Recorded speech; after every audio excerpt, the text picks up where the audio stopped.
اللہ تعالیٰ کی طرف ایک بات منسوخ کر رہے تھے، حضور کیسے اللہ ان کو ہدایت دے گا؟ یہ بات ذرا مختلف تھی کہ یہ تو اختیار ہمارا، یہ آپ کا تو نہیں، ہم جسے چاہیں گے توبہ کی توفیق دیں گے، جس کو چاہیں گے ہم عذاب دیں گے۔ اور میں عرض کر رہا تھا کہ جس شخص کی وجہ سے یہ ہوا ہے وہی ایمان لایا ہے، اور اللہ تعالیٰ نے حضور کو کے ہاتھوں اسے تلوار دلوائی ہے اور خطاب دلوایا ہے، خالد سیف من سیوف اللہ، خالد تو اللہ کی تلواروں میں سے ایک تلوار ہے۔ تو اس آیہ مبارکہ کو سامنے رکھیے، اور پھر سورہ نوح کے اندر جو آگے آئے گی وَقَالَ نُوحٌ رَبِّ لَا تَذَرْ عَلَى الْأَرْضِ مِنَ الْكَافِرِينَ دَيَّارًا، اس سے زیادہ سخت دعا تو کوئی بد دعا تو ہو ہی نہیں سکتے، اس پر کوئی گرفت نہیں۔ تو کیا حضرت نوح اللہ کے رسول نہیں تھے؟ معلوم ہوا کہ نبوت و رسالت کے مقام سے ہرگز فرو نہیں ہے یہ بات، نمبر ایک۔ اور یقیناً کیفیات مختلف ہوتی ہیں، ہر انسان کا معاملہ یہ ہے کہ کبھی اس کی کیفیت کچھ ہوتی ہے، کبھی کچھ ہوتی ہے۔ خود حضور صلی اللہ علیہ وسلم اپنے بارے میں فرماتے ہیں اِنَّهُ لَيُغَانُ عَلَىٰ قَلْبِي، کبھی کبھی میرے دل کے اوپر بھی پردہ سا آ جاتا، اگرچہ ہم آپ کے دل کے پردے کو اپنے پردوں اور حجابات پر قیاس نہیں کر سکتے، زمین و آسمان کا فرق ہوگا، لیکن کوئی شے تو ہے جسے تعبیر کیا جا رہا ہے، آپ کے اپنے مقام کی مناسبت سے وہ پردہ اور حجاب ہے، ورنہ تو یہ لفظ جو ہے یہ استعمال نہ ہوتا۔ اور حضور صلی اللہ علیہ وسلم متکلفین میں سے نہیں تھے، تصنع آپ کی ذات شخصیت کے اندر کہیں نام و نشان اس کا نہیں تھا۔ ما انا من المتکلفین قرآن مجید میں کہلوایا گیا ہے، نبی کہہ دیجئے کہ میں کوئی تکلف اور تصنع نہیں کرتا، آپ نے جو کچھ کہا ہے وہ اپنی حقیقی کیفیت کو ظاہر کیا ہے۔ انہ لیغان علی قلبی، میرے دل پر بھی کبھی کبھی پردہ سا آ جاتا ہے۔ اس لیے اس میں کوئی بات جو ہے ایسی ناقابل فہم نہیں ہے کہ ایک وقت میں طائف میں حضور صلی اللہ علیہ وسلم کے سامنے آفر بھی آئی ہے کہ ملک الجبال حاضر ہوا ہے کہ اگر آپ حکم دیں اللہ نے مجھے بھیجا ہے، اگر آپ فرمائیں تو میں ان دونوں پہاڑوں کو ٹکرا دوں جس کے مابین وادی میں یہ شہر آباد ہے، یہ پس کر سربا بن جائے۔ لیکن اس وقت اللہ تعالیٰ نے آپ کو جو ہمت دی ہے، آپ نے فرمایا نہیں، کیا عجب کہ ان کی آئندہ نسلوں کو اللہ تعالیٰ اسلام کی توفیق دے دی۔ اور یہ بھی بڑی تاریخی حقیقت ہے کہ ہمارے لیے خاص طور پر بر عظیم پاک و ہند میں اسلام کا جھنڈا لے کر آنے والے محمد ابن قاسم ثقفی تھے، اور ثقیف جو ہے وہ طائف کا قبیلہ ہے، طائف کے رہنے والے تھے۔ تو اللہ تعالیٰ نے ان کی آئندہ نسلوں کو ہدایت دی، لیکن یہ کہ اس طرح کا یہ نہ سمجھیے کہ ہمیشہ یہی لازم ہے، جیسے کہ وہاں ہو گیا۔ اس میں ایک نقطہ اور بھی ہے، وہ نوٹ کر لیجئے۔ در حقیقت طائف میں بھی جو معاملہ ہے وہ ہجوم کا نہیں۔ دو میں نے جو واقعات آپ کو سنائے تھے اس لیے سنائے تھے کہ پہلے دو واقعات جو ہے ابو جہل کے، وہ ایک انفرادی سا عمل ہے، وہ کوئی ہجوم نہیں ہے کہ سب لوگ چاروں طرف سے آ کر پل پڑے، جس کا نقشہ یہاں کھینچا گیا ہے فَمَا لِلَّذِينَ كَفَرُوا قِبَلَكَ مُهْطِعِينَ عَنِ الْيَمِينِ وَعَنِ الشِّمَالِ عِزِينَ۔ یہ نقشہ جو ہے وہ ان دونوں واقعات میں بھی نہیں ہے، طائف میں بھی نہیں۔ طائف میں بھی چھوکرے تھے اصل میں، ورنہ جو بڑے لوگ تھے جن سے آپ ملے ہیں انہوں نے اگرچہ جملے تو ایسے ہی کہے تھے جو جگر کو چھید ڈالنے والے تھے کہ اللہ کو آپ کے سوا کوئی نہیں ملا تھا رسول بنانے کے لیے، گویا کہ آپ اپنے محاورے میں کہیں گے یہ بو اور مسور کی دال، آپ ہی رہ گئے تھے صرف۔ ایک نے کہا چلیے جائیے، آپ چلے جائیے، میں آپ سے بات بھی نہیں کرنا چاہتا، اس لیے کہ دو ہی شکلیں ہیں، یا آپ سچے ہیں یا جھوٹے ہیں، جھوٹے کو تو میں منہ لگاتا ہی نہیں، اور اگر آپ سچے ہیں تو مجھے اندیشہ ہے اگر آپ اللہ کے رسول ہیں کہیں میں کوئی گستاخی کر بیٹھوں تو پھر میرے اوپر تو عذاب آ جائے گا۔ اب اس میں استہزاء بھی ہے، طنز بھی ہے، جو بھی کچھ ہے اس کی تلخی ہے، لیکن ان میں سے کسی کا یہ معاملہ نہیں ہے کہ انہوں نے ہجوم کیا ہو حضور پر، تینوں جن سے کہ آپ نے ملاقات کی ہے۔ جملے ضرور کہیں، وہی وربل پرسیکیوشن جو ہے، جملے تو ایسے ہی تھے جو کلیجے کو چھید ڈالنے والے تھے، لیکن یہ کہ در حقیقت ان کے اشارے پر کچھ چھوکرے تھے جنہیں آج کل آپ کہتے ہیں اسٹریٹ ارچنز،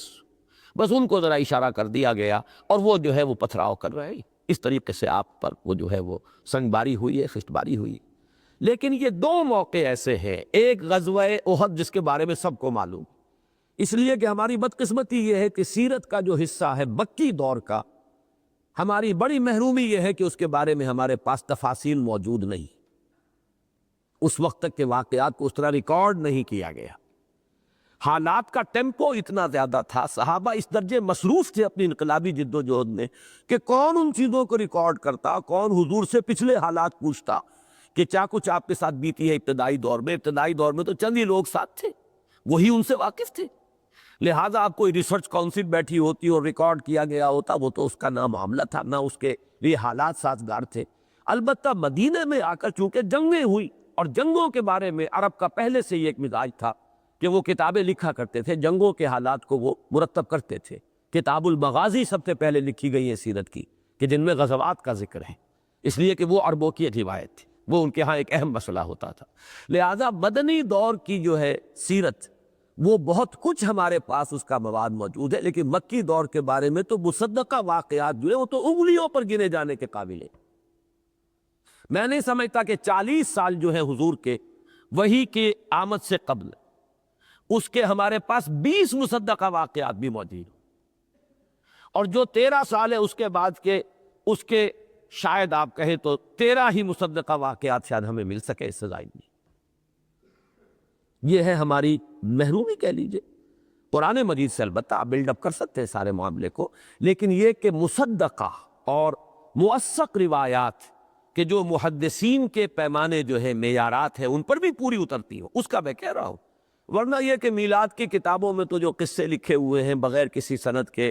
بغیر کسی دلیل کے، بغیر کسی حوالے کے، وہ الگ بات ہے، لیکن یہ کہ جو محدثین کے معیار پر پوری اترتی ہو روایات، ان کو اگر آپ جمع کریں گے تو 40 سالوں کے تو شاید 20 بھی نہیں، شاید 10، اور ان 13 سالوں کے آپ کو مل جائیں گے تو شاید 13 واقعات مل جائیں، اس کے ساتھ زیادہ نہیں۔ یہ وجہ ہے۔ ورنہ اب آپ نوٹ کیجئے، ہجوم کا ایک واقعہ جو ہے یوم احد کا، اس کی تفاصیل ہمارے پاس ہے۔ وہ چونکہ نرغہ تھا، ہجوم تھا، سب حضور کو ختم کرنے کے درپے تھے، اور اس وقت ہی حضور کی زبان سے وہ جملہ بھی نکلا ہے حضرت سعد بن ابی وقاص کے لیے رضی اللہ تعالی عنہ کہ اے سعد تیر چلاؤ، میرے ماں باپ تم پر قربان۔ یہ الفاظ کسی اور صحابی کے لیے محمد رسول اللہ صلی اللہ علیہ وسلم کی زبان مبارک سے نہیں نکلے۔ آپ اس صورتحال کی سنگینی کا اندازہ کیجئے جو اس وقت تھی، پورا نرغہ تھا کسی طرح حضور کو قتل کر دیں۔ تو جو لوگ اپنی جسموں کو، جنہوں نے اپنے سینوں کو ڈھال بنایا ہوا تھا محمد کے لیے صلی اللہ علیہ وسلم، جو تیر پر تیر چلا رہے تھے اس وقت لوگوں کو روکنے کے لیے، ان کے لیے جملہ نکلا، اور جب وہ وار ہوا ہے تو پھر یہ جملہ بھی زبان سے نکل گیا کہ کیف یہدی اللہ قوما خضبوا وجہ نبیہم بالدم، جس پر یہ آ گئی گرفت، لیس لک من الامر شیء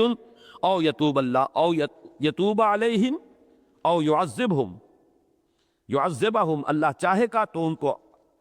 ان کی توبہ قبول فرما لے گا، چاہے گا تو عذاب دے گا، فإنہم ظالمون، اس میں کوئی شک نہیں کہ وہ ظالم ہیں۔ وَلِلَّهِ مَا فِي السَّمَاوَاتِ وَمَا فِي الْأَرْضِ يَغْفِرُ لِمَن يَشَاءُ وَيُعَذِّبُ مَن يَشَاءُ وَاللَّهُ غَفُورٌ رَحِيمٌ۔ اب اگر آپ نوٹ کریں گے، بالکل اس کا کاؤنٹر پارٹ مکی دور میں یہ واقعہ ہے جس میں ہجوم ہوا ہے، جس میں پل پڑے ہیں لوگ قتل کرنے کے لیے، اور سنت اللہ ہمیشہ یہ رہی ہے کہ جب وہ قوم جس کی طرف کوئی رسول آیا ہو، وہ رسول کو قتل کرنے کے درپے ہو جاتی ہے تو پھر عذاب آتا ہے۔ یہ سنت اللہ ہے مستقل، جب تک وہ رسول کو قتل کرنے کے درپے نہیں ہوتے عذاب نہیں آتا۔ رسول کو قتل کرنے کا فیصلہ کرتے تھے تو پھر ان کو حکم ہوتا تھا کہ اب تم اس بستی کو چھوڑ کر چلے جاؤ، اور عذاب آتا۔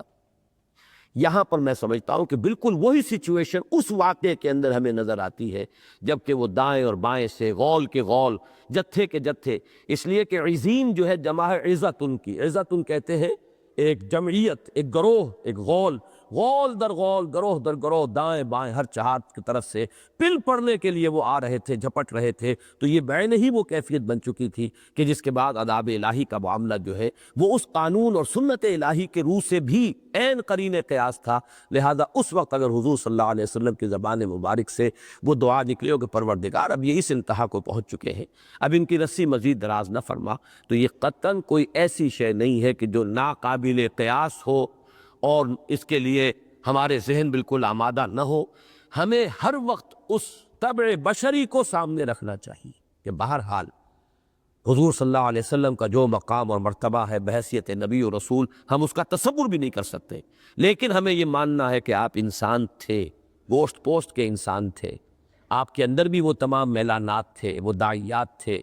وہ عواطف تھے، وہ جذبات تھے۔ بچہ آپ کا دم توڑ رہا ہے، آپ کی آنکھوں سے آنسو آ گئے۔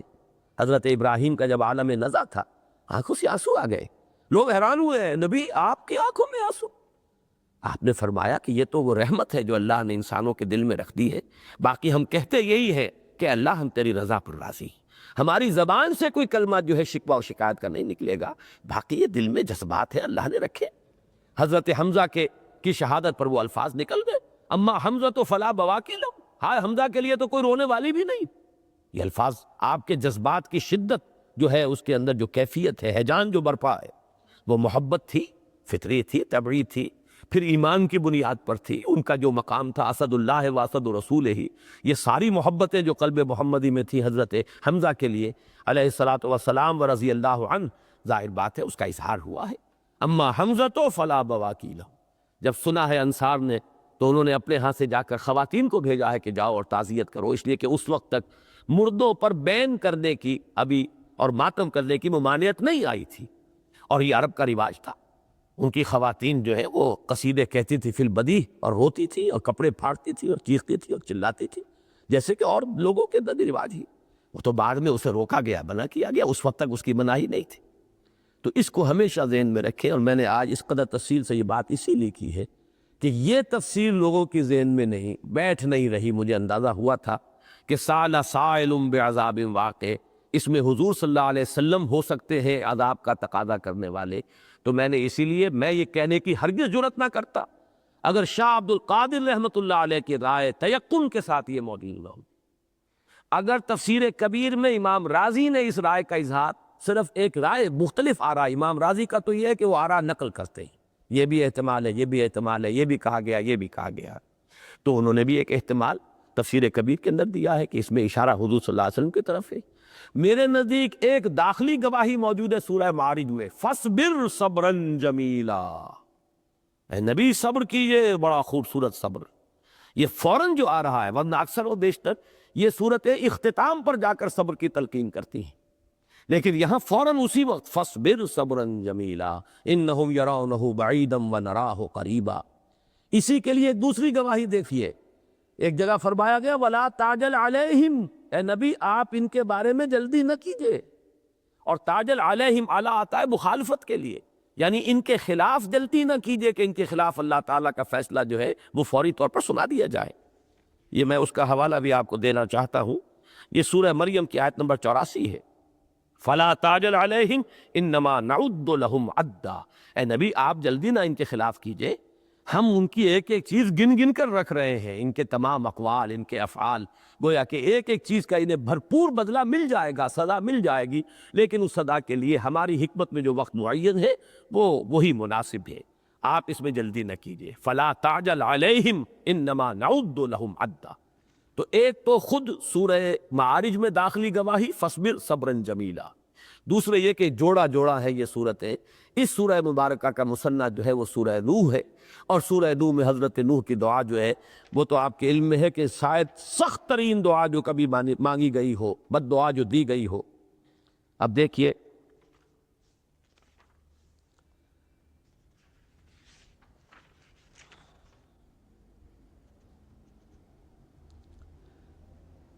قال نوح رب انہم عصونی واتبعوا من لم یزدہ مالہ وولدہ الا خسارا ومکروا مکرا کبارا وقالوا لا تذرن آلہتکم ولا تذرن ودا ولا سواعا ولا یغوث ولا یعوق ونسرا وقد اضلوا کثیرا ولا تزد الظالمین الا ضلالا مما خطیئاتهم اغرقوا فادخلوا نارا فلم یجدوا لهم من دون اللہ انصارا وقال نوح رب لا تذر على الارض من الكافرین دیارا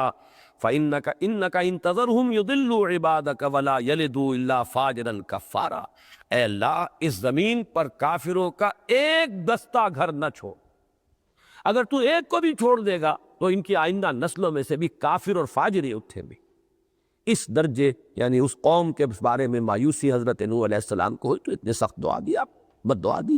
تو اس سے آپ سمجھ لیجئے کہ میرا وہ موقف اور ان آیات کے ساتھ وہ تعلق جڑ گیا اس کا، کہ در حقیقت یہ نقشہ جو ہے فَمَا لِلَّذِينَ كَفَرُوا قِبَلَكَ مُهْطِعِينَ عَنِ الْيَمِينِ وَعَنِ الشِّمَالِ عِزِينَ، یہ نقشہ اس سیرت کے اس واقعے کے ساتھ جڑتا ہے جس میں کہ حضور پر ہجوم ہوا اور حضور کو قتل کرنے کے لوگ درپے ہو گئے، اگرچہ اس وقت حضرت ابو بکر رضی اللہ تعالیٰ عنہ کے آنے کی وجہ سے۔ دیکھیے مجھے پھر ایک سیرت کا واقعہ یاد آ رہا ہے، حضرت عمر اسی ارادے سے نکلے تھے حضور کو قتل کرنے کے لیے، لیکن بڑی خوبصورتی سے درمیان میں ایک صحابی حضرت حذیفہ بن عتبہ رضی اللہ تعالیٰ عنہ، یعنی یوں سمجھیے کہ ہند کے بھائی ہے اور حضرت معاویہ کے والد ابو سفیان، ان کے سالے عتبہ کے بیٹے حذیفہ، عتبہ بہت بڑا سردار، وہ ایمان لا چکے تھے، حذیفہ ابن عتبہ۔ اس نے دیکھا تیور حضرت عمر کے بڑے خطرناک ہیں اور جلالی مزاج کا یہ آدمی ہے، اس کو روکنا اس وقت ممکن نہیں ہے، ڈائیورٹ کیا۔ کہاں چلے؟ محمد کو قتل کرنے جا رہا ہوں، میں تنگ آ گیا ہوں، اس چخ جو 6 برس سے چل رہی ہے، اب میرا تو صبر کا پیمانہ لبریز ہو گیا، دارالندوا جانے، ان کا فیصلہ جانے، میں تو کر گزروں گا۔ ڈائیورٹ کیا کہ کہاں جا رہا ہے؟ تمہاری تو اپنی بہن اور بہنوں ہی مان لے آئے۔ فوراً غصے میں آگ لاگ بھبوپا ہو کر جو ہے وہ گئے ہیں، اور پھر آپ کو معلوم ہے کہ وہاں مارا ہے، پیٹا اپنے بہنوئی کو بھی، حضرت سعید ابن زید کو رضی اللہ تعالی عنہ، اپنی ہمشیرہ حضرت فاطمہ بنت خطاب رضی اللہ تعالی عنہ، لہو لہان کر دیا۔ بہن کی زبان سے ایک جملہ نکلا کہ عمر چاہے تم ہمیں ہلاک کر دو، ہم اب اس دین کو چھوڑنے والے نہیں۔ بس اس جملے نے تمہیں دانی کے سوزے قراتے تو دیگر گو کرد تقدیر عمر را، عمر کی تقدیر کو بدلنے والا یہ جملہ ہے بہن کا، جا کر تیر کی طرح لگا ہے کہ وہ چیز کیا ہے جس نے صنف نازک میں ایک کمزور ہوتی ہے عورت، اس میں اتنی عظیمت، اتنا صبر، اتنا ثبات، اتنی استقامت، کوہ ہمالیہ بنا دیا، جان دینے کو تیار۔ سوچنے پر آمادہ ہوں، چوٹ کھائی ہے اور اس چوٹ کے نتیجے میں پھر وہ عمر فاروق بن گئے۔ یہ ڈائیورٹ کرنے کا انداز جو ہے، جو حضرت حذیفہ ابن عتبہ نے یہاں اختیار کیا ہے، وہی حضرت ابو بکر رضی اللہ تعالیٰ عنہ کے ذریعے سے ہو گیا۔ اگر حضرت ابو بکر اس وقت نہ آتے تو وہ لوگ بالکل غصے میں اندھے ہو گئے تھے، گویا کہ وہ تو حضور کے قتل کرنے کے درپے ہو چکے تھے۔ اس وقت ذہنی وہ بات بھی ہے ان کے ذہن سے نکل گئی تھی کہ یہ معاملہ جو ہے ہماری داخلی خانہ جنگی پر منتج ہو سکتا ہے، بنو ہاشم کھڑے ہو جائیں گے تو کیا ہوگا، وہ نکل جاتی ہے وقتی طور پر۔ ابو بکر نے آ کر ذرا ڈائیورٹ کیا ہے تو فوراً ہوش آ گیا ہے، انہیں چھوڑا حضور کو، اور حضرت ابو بکر کو اپنے طور پر تو وہ ختم کر چکے تھے۔ یہ واقعہ اور غزوہ احد والا واقعہ جوڑیے ان دونوں کو، ان میں بڑی گہری مناسبت ہے، مشابہت ہے۔ جیسے وہاں حضور کے زبان مبارک سے وہ الفاظ نکلے، یہاں بھی قرین قیاس ہے کہ وہ بات آپ کی زبان مبارک سے نکلی ہو، جس پر کہ اللہ نے فرمایا سأل سائل بعذاب واقع للکافرین لیس لہ دافع من اللہ ذی المعارج۔ اب یہ جو ہے آئے گا، آ کر تو رہنا ہے، لیکن اے نبی فاصبر صبرا جمیلا انہم یرونہ بعیدا ونراہ قریبا، آپ صبر کیجئے، ابھی بڑی خوبصورتی کے ساتھ صبر کیجئے، انتظار کیجئے، انہیں یہ دور کی شے نظر آتی ہے، ہمارے سامنے ہے۔ اور پھر وہ یوم آخرت کی شکل جو ہے کھینچ دی گئی، کس طریقے سے انسان جو ہے، یہ بڑے سے بڑے لوگ جو اپنے بیٹوں پر اترا رہے ہیں اور اپنے جتھوں پر اترا رہے ہیں، اپنے بیٹوں کو، بیویوں کو، اپنے والدین کو، اپنے پورے کلبے کو چاہیں گے کہ آگ میں جھونک دیا جائے، من فی الارض جمیعا ثم ینجی، کسی طرح انہیں بچا لیا جائے، نفسی نفسی کا عالم طاری ہوگا۔ پھر فرمایا گیا کہ انسان جو ہے بڑا تھردلا پیدا ہوا ہے، اس کی شخصیت کی تعمیر کے لیے اسے محنت کرنی پڑے گی، ریاضت کرنی ہوگی، اسے کچھ اوصاف اپنے اندر پیدا کرنے ہوں گے، اپنی جو خواہشات نفسانی ہیں انہیں کنٹرول میں لانا ہوگا، مال کی محبت کو دل سے نکالنا ہوگا، شہوت کو قابو میں رکھنا ہوگا۔ یہ تمام چیزیں ہیں، یہ لوگ ہیں کہ جو اللہ تعالیٰ کے ہاں اعزاز و اکرام کے مستحق ٹھہریں گے۔ یہ وہ چیز ہے جن میں سے ایک ایک چیز ان کے لیے تیر بن کر ان کے سینے کو چھید رہی ہے، کہ گویا کہ یہ بھک منگے لوگ، یہ غریب غربا، یہ فقراء، یہ ہمارے ہاں کے جو کمی کاری ہے، یہ جو ہمارے غلام ہیں، یہ تو جنت میں جائیں گے، اور ہم یہاں کے چودھری، ہم سرمایہ دار، ہماری جائیدادیں، ہماری حیثیت، ہم سردار، ہم گویا کہ جہنمی ہے۔ یہ ہے وہ جس پر کہ غصہ ان کا، اس نے اس طیش کی صورت اختیار کی۔ فما للذین کفروا قبلک مہطعین عن الیمین وعن الشمال عزین ایطمع کل امرئ منہم ان یدخل جنت نعیم کلا، ہرگز نہیں، انا خلقناہم مما یعلمون، ہم نے انہیں پیدا کیا ہے اس شے سے جسے یہ خوب جانتے ہیں۔ یہ پھر ان کے اوپر جو ہے، ان کے پندار کے اوپر ایک بار کاری ہو رہا ہے۔ تم کیا اپنے آپ کو سمجھتے ہو؟ جس گندے پانی کی بوند سے بنے ہو تم خود جانتے ہو۔ یہاں پھر نوٹ کیجئے میرے پچھلے درس کا جو مرکزی مضمون تھا، انسان کی ایک خلقت ہے، خلقت مٹی سے ہے، یہ گندے پانی کی بوند سے ہے، لیکن انسان کا ایک روحانی وجود ہے، وہ نہ گندے پانی کی بوند سے نہ مٹی سے ہے، وہ تو در حقیقت قل الروح من امر ربی، لیکن چونکہ ان کے سامنے وہ اپنا روحانی وجود ہے ہی نہیں، وہ تو صرف اپنے اس جسمانی وجود کو اور حیوانی وجود ہی سے واقف ہے۔ وہ جو فرمایا گیا سورہ حشر کی آیت میں نے پچھلی مرتبہ بھی بیان کی، وَلَا تَكُونُوا كَالَّذِينَ نَسُوا اللَّهَ فَأَنسَاهُمْ أَنفُسَهُمْ، اپنے اس اصل اور جو باعزت حصہ ہے ان کے وجود کا، اس کو تو بھلائے بیٹھے۔ یہ تو صرف اپنے اس خاکی اور حیوانی وجود سے واقف ہے، اور اس کے بارے میں انہیں خوب معلوم ہے کہ وہ کہاں سے پیدا ہوا ہے۔ وہ تو مٹی سے بنا، اور مٹی چلو چھوڑ دیجئے، وہ بھی کوئی علمی وہ جو ہے بات ہو جائے گی کہ مٹی سے کیسے بنا، لیکن انہیں معلوم ہے نا وہ نطفے کی گندے پانی کی بوند سے بنے ہیں نا۔ اِنَّا خَلَقْنَاهُم مِّمَّا يَعْلَمُونَ فَلَا أُقْسِمُ بِرَبِّ الْمَشَارِقِ وَالْمَغَارِبِ إِنَّا لَقَادِرُونَ،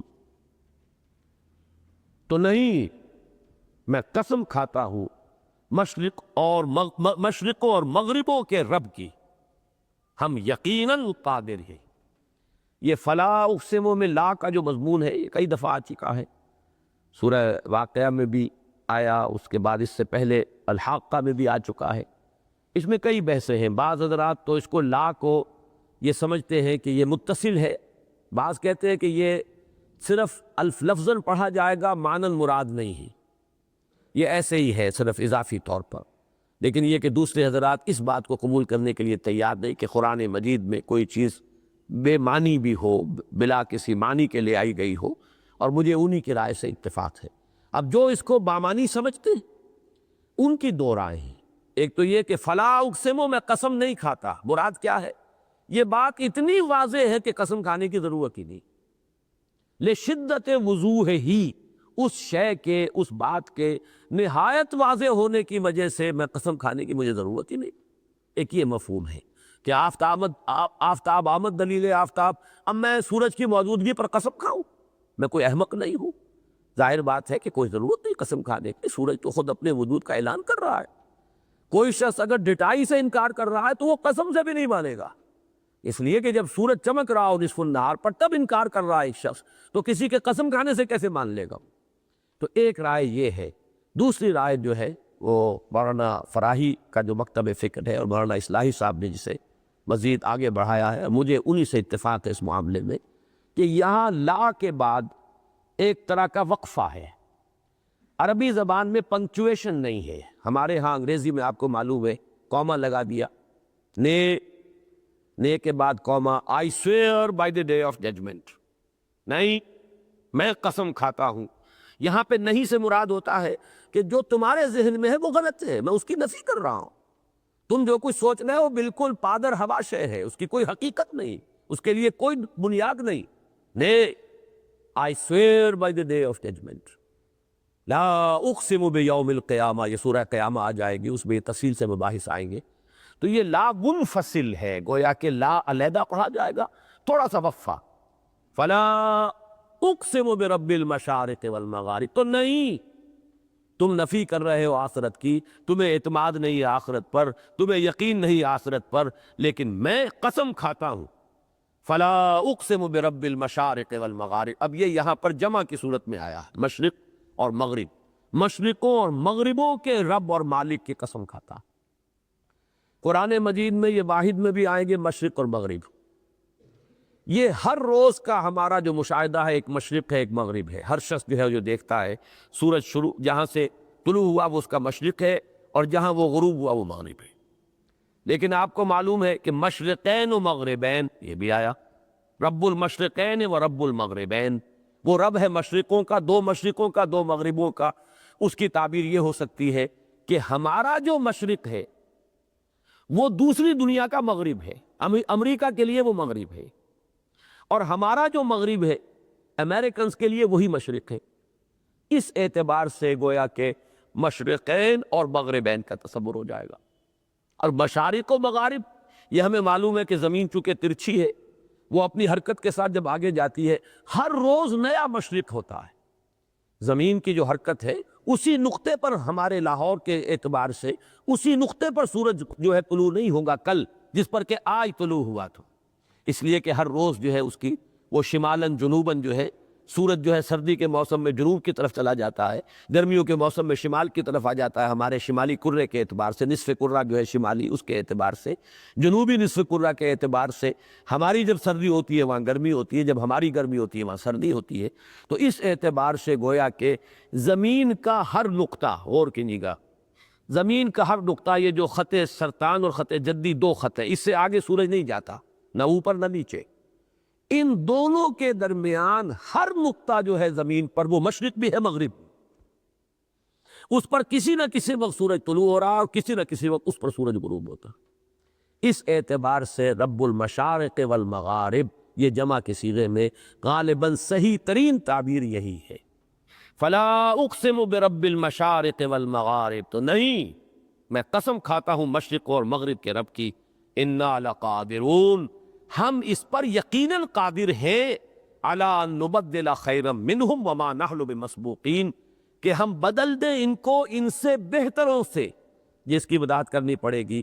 اور ہم ہرگز عاجز نہیں آئے، ہم پر کوئی سبقت نہیں لے گیا، ہم مسبوق نہیں ہیں، کسی نے ہمیں عاجز نہیں کر دیا ہے، کسی نے ہماری قوت خلاقی کو روک نہیں دیا ہے، کسی نے ہمارے اختیارات کو سلب نہیں کر لیا ہے، ہم قادر ہیں کہ ان سے بہتر کے ذریعے انہیں بدل دیں۔ یہ مضمون بھی مشکلات القرآن میں سے ہے، لیکن الحمدللہ میں اس کو پوری تفصیل سے سورہ واقعہ کے اندر بیان کر چکا۔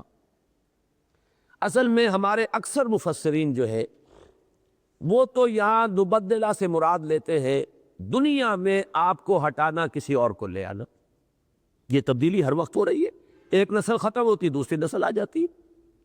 کبھی ایک قوم ہٹتی ہے دوسری قوم آ جاتی، کبھی ہندوستان پہ ہن آ گئے، کبھی وہ پھر مغلوب ہو گئے، کوئی آریہ آ گئے، آریہ مغلوب ہو گئے، پٹھان آ گئے، ادھر سے عرب آ گئے، جو بھی آئے۔ تو یہ ہے بدل دینا۔ تو گویا کہ اللہ تعالیٰ کی قوت خلاقی کی طرف اشارہ ہے کہ اے انسانوں، ہم اس پر قادر ہیں، ہم عاجز نہیں آئے ہیں کہ تمہیں ہٹائیں کسی اور کو لے آ۔ یہ مضمون بھی قرآن مجید کا ہے، اس میں کوئی شک نہیں، لیکن یہاں یہ معنی مراد نہیں، یہاں معنی مراد ہے کہ ہم تمہاری جگہ، تمہاری جو دوبارہ تخلیق ہوگی وہ تم سے بہتر شکل میں ہم کر دیں گے، ہم اس پر قادر ہیں، تمہیں بدل دیں گے بہتر صورتوں میں۔ یہ سورہ واقعہ کے اندر بھی یہ مضمون آیا ہے، نوٹ کر لیجئے، وَمَا نَحْنُ بِمَسْمُوقِينَ عَلَىٰ أَن نُبَدِّلَ أَمْثَالَكُمْ وَنُنْشِئَكُمْ فِي مَا لَا تَعْلَمُونَ، ہم اس سے عاجز نہیں آئے ہیں کہ ہم تمہارے جگہ تم جیسے لے آئیں، لیکن مراد کیا ہے؟ آخرت میں تمہاری ہی جیسے انسان پیدا کر دیے جائیں۔ چونکہ یہاں میں اللہ کا شکر ادا کرتا ہوں کہ اگرچہ سورہ واقعہ میں تو مولانا اصلاحی صاحب نے یہ رائے ظاہر نہیں کی اور میرے علم میں نہیں تھا کہ ان کی یہ رائے ہے، لیکن یہاں سورہ معارج میں آ کر جو بات میں کہہ رہا ہوں اس کی طرف مولانا اصلاحی صاحب نے بھی اپنا رجحان ظاہر کیا ہے۔ یہ بات اچھی طرح سمجھ لیجئے، میں وہاں بڑی تفصیل سے بیان کر چکا ہوں اس کو، کہ در حقیقت جب بعث بعد الموت ہوگا تو ہمارے بعین ہی یہی وجود دوبارہ پیدا نہیں کیے جائیں گے۔ یہ بھی جو عام تصور ہے لوگوں کا، اس سے ذرا ہٹ کر بات کر رہا ہوں۔ لوگوں کی ہر ایک کی اپنی ایک ذہنی سطح ہے، لیکن یہ ہے کہ ہم، جیسا کہ میں نے آج شروع میں بھی کہا تھا، میں چاہتا ہوں کہ اب جو بھی باتیں ہیں جہاں تک بھی ذہن پہنچا ہے، میں چاہتا ہوں کہ میں آپ حضرات کو منتقل کر دوں، اس کے بعد معلوم نہیں کہ پھر وہ وقت ملتا ہے کہ نہیں ملتا۔ دیکھیے، یہ جسم میرا جو آج ہے یہ وہ نہیں ہے کہ جو 10 سال پہلے تھا۔ اس دنیا میں جسم بدلتا رہتا ہے۔ اب یہ جس نے بایولوجی نہیں پڑھی ہے اسے نہیں پتا اس کا۔ میرا جو خون آج میری رگوں میں گردش کر رہا ہے، چند دنوں کے بعد اس کا ایک ذرہ بھی میرے جسم میں نہیں ہوگا۔ مسلسل خلیے جو ہے وہ مرتے رہتے ہیں، نئے پیدا ہوتے رہتے ہیں، یہ تو مسلسل ہے۔ یہ ہمارا ناخن، کتنی مرتبہ آپ نے اس کو کاٹا ہے، وہ ناخن تو اب نہیں ہے میرے پاس، یہ ناخن تو نیا بن رہا ہے مسلسل، جو پرانا تھا وہ کٹتا چلا جا رہا ہے اور بنتا آ رہا ہے۔ بال ہمارے جھڑ رہے ہیں اور بن رہے ہیں، کھال کے اوپر سے ایپیتھیلیل لیئر جو ہے وہ چھیلی جا رہی ہے، نہیں بنتی چلی جا رہی۔ تمام جتنے ہمارے اعضاء ہیں ان کے اندر جو سیلز ہیں، خلیات ہیں، وہ ختم ہو رہے ہیں، مر رہے ہیں، نئے پیدا ہو رہے ہیں۔ تو در حقیقت ہمارا جو اصل وجود ہے وہ جسمانی نہیں ہے، وہ ہمارا شعور ذات ہے، سیلف کانشسنس، میرا احساس اور میری جو ایک یادداشت ہے، میری میموری ہے، اس کا تسلسل ہے۔ میں جب 5 برس کا تھا اس کے واقعات بھی مجھے یاد ہیں۔ پھر میں 10 برس کا تھا، اس کے واقعات بھی یاد ہے، میری پوری اس میموری کے اندر میری وہ شخصیت کا اور میری یادداشت کا تسلسل جو ہے وہ ہے در حقیقت جو مجھے ایک تشخص عطا کرتا ہے۔ ورنہ میرا یہ جسم یہ تو بدل رہا ہے، ہر آن بدل رہا ہے، ہر آن ہلاکت میں ہے، ہر آن اس کے اندر ایک نئی جو ہے تعمیر ہو رہی ہے، ڈسٹرکشن اینڈ کنسٹرکشن، یہ مسلسل جو ہے وہ اس کی جاری ہے۔ لہذا آخرت میں بھی در حقیقت کنٹینیوٹی ہوگی ہماری اس یادداشت کی، کنٹینیوٹی ہوگی ہمارے اس سیلف کانشسنس کی، وہ ہماری روح اور نفس ان دونوں کا مجموعہ ہے کہ جو جمع کر دیا جائے گا، جسم ہمیں عطا کیا جائے گا جو اس جیسا بھی ہوگا۔ دیکھیے 2 جگہ قرآن مجید میں امثالکم آیا ہے اور ایک جگہ پر خیرم منہم آیا ہے۔ یہاں فرمایا گیا الا نبدل خیرم منہم وما نحن بمسبوقین، ہم بدل دیں انہیں ان سے بہتروں سے، ان سے جو بہتر وجود ہوگے ان سے۔ اور 2 جگہ پر سورہ واقعہ میں بھی فرمایا وما نحن بمسبوقین الا نبدل امثالکم، تم جیسے۔ اور سورہ دہر آگے چل کر ہم پڑھیں گے نحن خلقناہم وشددنا اسرہم واذا شئنا بدلنا امثالہم تبدیلا۔ وہ جسم جو ہمیں ملیں گے بعث بعد الموت کے بعد آخرت میں، وہ مثل بھی ہوں گے، ایسے ہی 2 ہاتھ پاؤں ہوں گے، ایسے ہی پیر ہوں گے، ایسی ہی آنکھیں ہوں گی، ایسا ہی وجود ہوگا جس سے کہ ہم مانوس ہیں، لیکن بہتر ہوگا۔ بہتر کس اعتبار سے ہوگا؟ یہاں ہماری آنکھوں کی بینائی بڑی محدود ہے، وہاں بڑی تیز ہوگی۔ فَبَصَرُكَ الْيَوْمَ حَدِيدٌ، آج کو تمہاری نگاہیں بڑی تیز ہے، بڑی دور تک دیکھ رہی ہیں۔ وہاں آگ ہمیں جلائے گی، ہم مریں گے نہیں، معاذ اللہ، ہمیں اللہ بچائے، جو بھی کفار ہوں گے آگ جلائے گی، مریں گے نہیں۔ جبکہ یہاں جو وجود ہے وہ جھلس جاتا، مر جاتا، ختم ہو جاتا۔ ثم لا يموت فيها ولا يحيا، وہ نہ اس کے اندر زندہ رہیں گے نہ مریں گے۔ حالانکہ یہ وجود جو ہے اس کے بارے میں ہم تصور نہیں کر سکتے۔ تو ایک اعتبار سے مثل ہوگا، ایک اعتبار سے اس سے بہتر ہوگا۔ مثل ہوگا اپنی ساخت کے اعتبار سے، یہی اسی طرح کا جسم، ایسے ہی 2 ہاتھ، ایسے ہی 2 پاؤں، جن کو کہ ہم سمجھتے ہیں کہ جن سے ہم اپنے آپ کو عبارت سمجھتے ہیں، ہمارا یہ وجود ہوگا، لیکن وہ نیا پیدا کیا جائے گا اور وہ بہت سے اعتبارات سے اس وجود سے، اس جسمانی وجود سے بہتر وجود ہوگا، زیادہ ڈیوریبل ہوگا، زیادہ قوت مقاومت اس کے اندر ہوگی، زیادہ توانائی اس کے اندر ہوگی، جھیلنے کی صلاحیت اس میں ہوگی۔ یہ ساری چیزیں ہیں کہ جو یہاں ان 3 صورتوں میں، سورہ واقعہ، یہ سورۃ المعارج اور سورۃ الدہر کے اندر یہ مضمون آیا ہے۔ نوٹ کر لیجئے کہ پہلا مضمون بھی غلط نہیں ہے کہ تمہیں ہٹائیں کسی کو لے آئیں، لیکن میں نے جو مزید غور کیا، ایک نکتہ میں عرض کر رہا ہوں، اسے میں پورے تیقن کے ساتھ تو نہیں کہہ سکتا، عربی لغت پر اور اس کے ادب پر میری اتنی گہری نگاہ نہیں ہے کہ تیقن کے ساتھ کہہ سکوں، لیکن ایک بات کی طرف ذہن گیا ہے، میں آپ تک پہنچا رہا ہوں، آگے آپ ان پر گفتگو کر کے مزید اس کی تحقیق کر سکتے ہیں۔ قرآن مجید میں جہاں کسی کی جگہ کسی کو لانا ہو، وہاں استبدال کا لفظ آتا ہے، تبدیل کا لفظ نہیں آتا۔ اس کی 2 میرے سامنے مثالیں ہیں۔ سورہ نساء میں فرمائے ان اردتم استبدال زوج مکان زوج، اگر کوئی شخص اپنی ایک بیوی کو طلاق دے کر کوئی دوسری شادی کرنا چاہتا ہے تو اس کو استبدال کہا گیا، ایک کو ہٹانا دوسرے کو لے آنا۔ اسی طریقے سے سورہ محمد کی آخری آیت جو ہے صلی اللہ علیہ وسلم، ان تتولوا یستبدل قوما غیرکم، اگر تم نے پیٹھ دکھا دی اے بنی اسماعیل، اے امیین، تو تمہیں ہٹا کر کسی اور قوم کو ہم لے آئیں گے۔ جیسے کہ عربوں کو 13ویں صدی عیسوی کے اندر گویا کہ اللہ تعالیٰ نے امت مسلمہ کی اور عالم اسلام کی امامت سے معزول کر کے، اور ترکوں کے ہاتھ میں ہے آیا فتنہ تاتار کے افسانے سے، پاسباں مل گئے کعبے کو صنم خانے سے، ترکوں کے حوالے کر دیے۔ تو کسی قوم کو ہٹانا دوسری کو لانا، یہ استبدال ہے۔ ان تتولوا یستبدل قوما غیرکم، ایک بیوی کو فارغ کرنا طلاق دے کر دوسری کو لانا، یہ استبدال ہے۔ ان اردتم استبدال زوج مکان زوج، یہاں پر ہے بدلا، بدلا یبدل تبدیلا، کسی شے کو ہی بدل دینا، اسی کی صورت کو، اسی کی ماہیت کو بدل دینا۔ ہمارے ہی یہ وجود ہیں کہ جو در حقیقت ہمیں اس جیسے وجود ملیں گے اور وہ ان سے بہتر بھی ہوں گے اور مثلی بھی ہوں گے ہی۔ اسی طرح کے اسی ہمارے اس پورے یعنی یادداشت کے تسلسل کے ساتھ ہمارا چونکہ جو کانشسنس ہے وہ برقرار رہے گی۔ میں نے اس میں ایک واقعہ پہلے بھی سنایا تھا، میری زندگی کے چونکہ وہ بڑی تلخ یادوں سے تعلق رکھنے والا واقعہ میں آپ کو سنا دوں، اور اسی وجہ سے ہمارے بعض مفکرین جو فلسفی ہے بنیادی طور پر، انہوں نے ایک خیال ظاہر کر دیا ہے کہ جنت اور دوزخ مقامات نہیں ہیں، صرف کیفیات کا نام ہے۔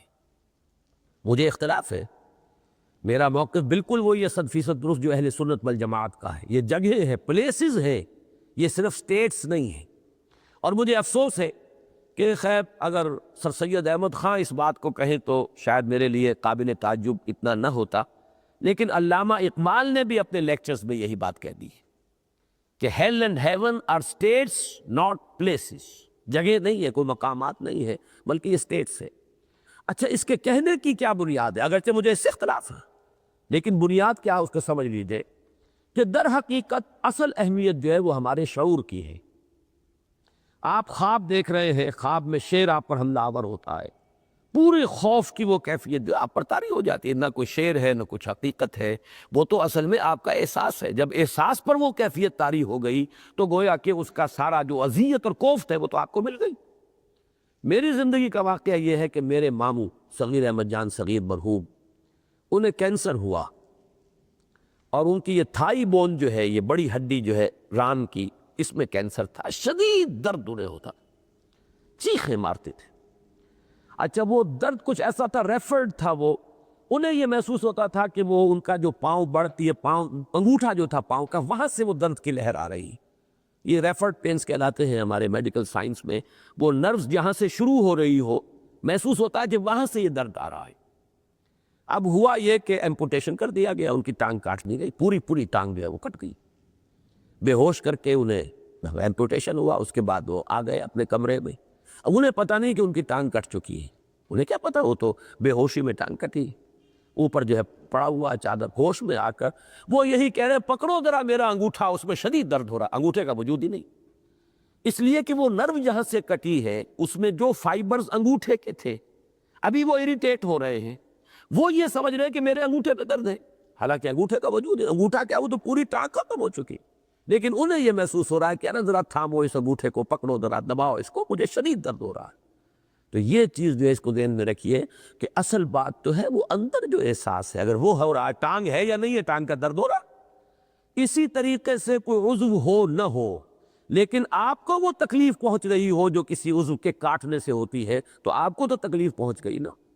اس اعتبار سے بعض حضرات کو یہ کہنے کا موقع ملا کہ عذاب اپنی جگہ، ثواب اپنی جگہ، جنت کی نعمتیں یا دوزخ کی سزائیں اپنی جگہ، لیکن ان کے لیے پلیسز کا ہونا، ان کی فزیکل ایگزسٹنس کا ہونا ضروری نہیں ہے، اس لیے کہ وہ جو کیفیت ہوتی ہے عذاب کے نتیجے میں پیدا ہوتی ہے، یا وہ کیفیت کے جو ثواب کے نتیجے میں پیدا ہوتی ہے، نعمتوں کے ذریعے پیدا ہوتی ہے، اگر وہ پیدا ہو گئی اور اس کا تعلق انسان کے احساس اور شعور کے ساتھ ہے،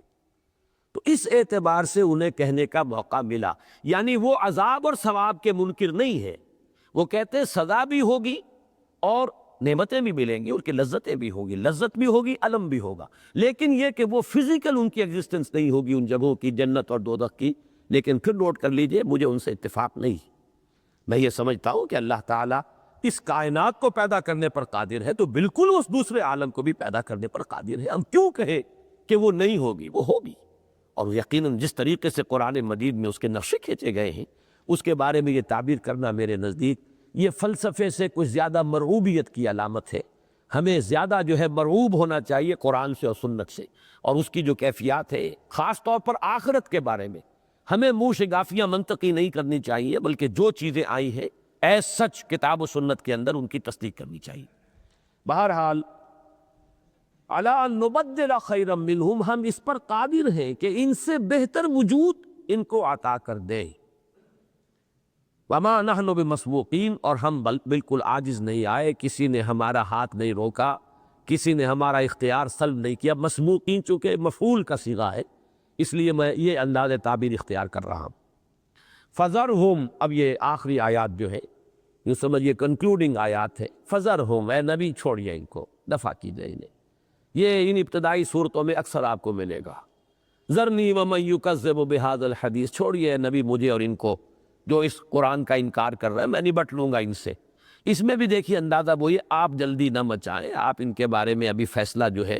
اس کے بارے میں عجلت سے کام چھوڑیے، مجھے، میں نبٹ لوں گا ان سے۔ آپ اپنا کام کیجئے، آپ کا کام ہے تبلیغ، آپ کا کام ہے تلقین، آپ کا کام ہے ان تک بات کو پہنچاتے رہنا، اور ان کی تکلیفیں جو پہنچا رہے ہیں ان پر صبر کرنا، جو وربل پرسیکیوشن ہو رہی ہے اسے جھیلنا۔ فاصبر صبرا جمیلا ذرنی والمکذبین اولی النعمت، اے نبی چھوڑیے مجھے اور ان کو جو یہ بہت ہی نعمتوں کے اندر جو کھیل رہے ہیں اور جھٹلا رہے، میں ان سے نبٹ لوں گا۔ ذرنی ومن خلقت وحیدا، چھوڑیے مجھے اور اس کو جسے میں نے اکلوتا پیدا کیا، یکا و تنہا پیدا کیا۔ یہ سارا جو ہے ان صورتوں کے اندر یہ لفظ بڑی تکرار کے ساتھ آیا ہے۔ فذرہم، چھوڑیے ان کو اے نبی صلی اللہ علیہ وسلم، یخوضوا ویلعبوا، خوض کہتے ہیں، غور و خوض کا لفظ آتا ہے نا ہمارے ہاں، گہرائیوں میں اترنا، غور اور خوض، یعنی بال کی، جس کو کہتے ہیں بال کی کھال نکالنا، مین میخ نکالنا، ادھر سے ادھر بات سے بات نکال کر ہنسی مذاق۔ حضور صلی اللہ علیہ وسلم کی بات کو سنجیدگی سے سننے کے لیے تیار نہیں تھے، کہیں ہوٹنگ کرتے تھے، کہیں فقرے چست کرتے تھے، تو فرمایا چھوڑیے ان کو، دفع کیجئے، ان سے اپنی توجہ کو ہٹائیے۔ ذرہم یخوضوا ویلعبوا، چھوڑیے ان کو یہ کھیلتے رہے اور باتیں بناتے رہے اور ہنسی مسخری کے اندر مشغول رہے،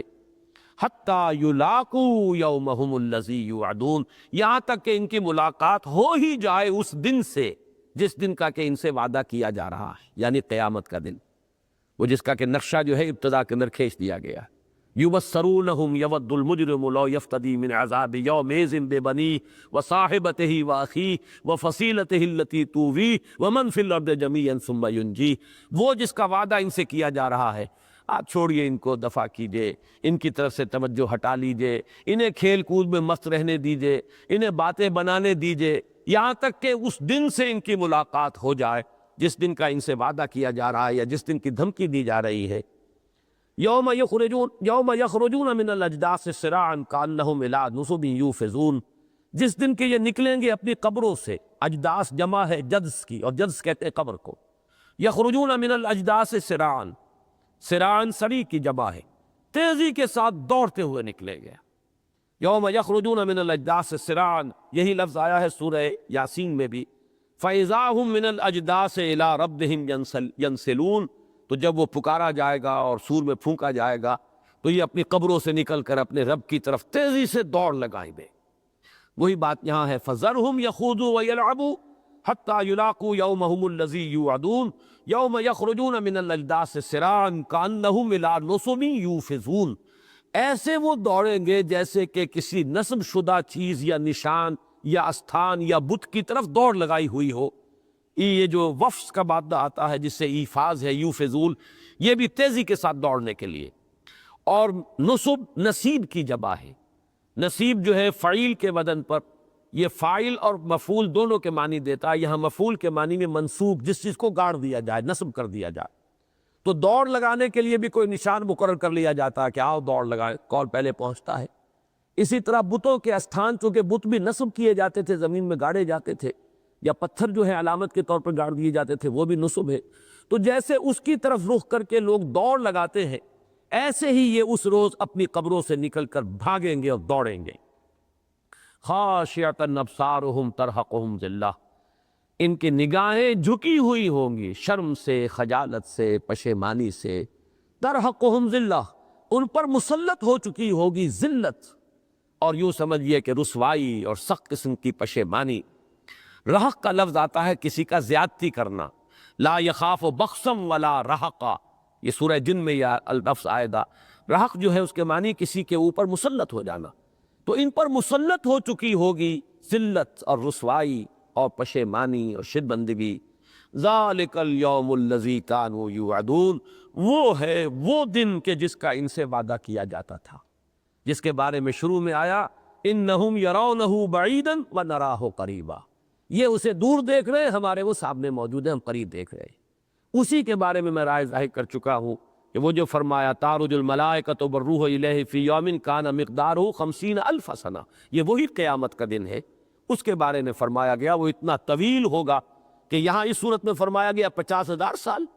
سورہ مزمل میں آپ دیکھیں گے یوم یجعل الولدان شیبا، وہ دن کے جو بچوں کو بوڑھا کر دے گا، وہ دن جو ہے یہ ہے وہ دن جس کا کہ ان سے وعدہ کیا گیا تھا، جس کی انہیں دھمکی دی گئی تھی، جس کی انہیں خبر سنائی گئی تھی۔ اللہ تعالی ہمیں اس دن کی سختیوں سے اپنی پناہ میں رکھے